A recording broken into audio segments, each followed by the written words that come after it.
Snake by D.H. Lawrence. A snake came to my water-trough on a hot, hot day, and I in pyjamas for the heat, to drink there. In the deep, strange-scented shade of the great dark carob tree, I came down the steps with my pitcher, and must stand and wait, for there he was, at the trough before me. He reached down from a fissure in the earth wall in the gloom, and trailed his yellow-brown slackness soft-bellied down over the edge of the stone trough, and rested his throat upon the stone bottom, and where the water had dripped from the tap in a small clearness, he sipped with his straight mouth, softly drank through his straight gums into his slack, long body, silently. Someone was before me at my water-trough, and I, like a second comer, waiting.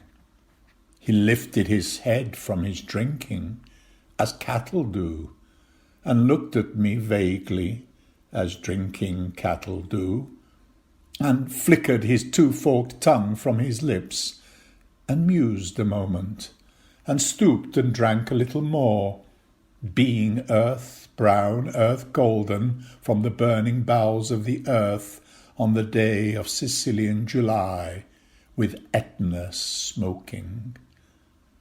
The voice of my education said to me, he must be killed, for in Sicily the black snakes are innocent, the gold are venomous.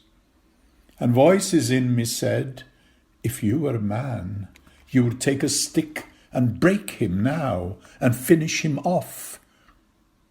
But must I confess how I liked him, how glad I was he had come like a guest, in quiet, to drink at my water-trough, and depart peaceful, pacified, and thankless into the burning bowels of this earth?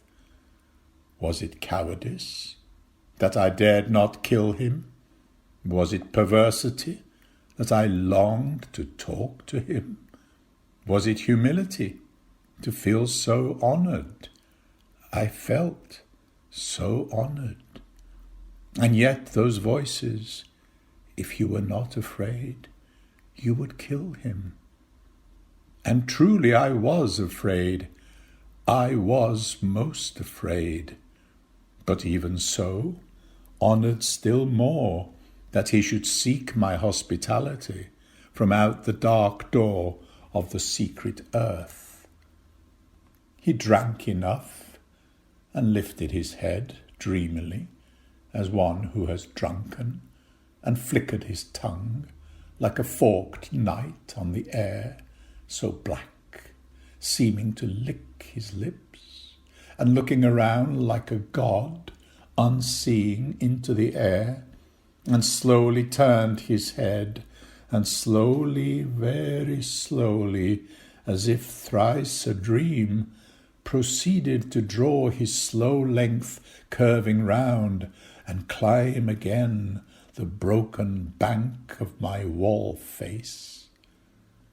And as he put his head into that dreadful hole, and as he slowly drew up, snake easing his shoulders, and entered farther, a sort of horror, a sort of protest against his withdrawing into that horrid black hole, deliberately going into the blackness, the slowly drawing himself after, overcame me now. His back was turned. I looked around. I put down my pitcher. I picked up a clumsy log and threw it at the water-trough with a clatter. I think it did not hit him. But suddenly, that part of him that was left behind, convulsed in undignified haste, writhed like lightning, and was gone into the black hole, the earth-lipped fissure in the wall front, at which, in the intense still noon, I stared with fascination. And immediately I regretted it. I thought, how paltry, how vulgar, what a mean act. I despised myself and the voices of my accursed human education. And I thought of the albatross, and I wished he would come back, my snake.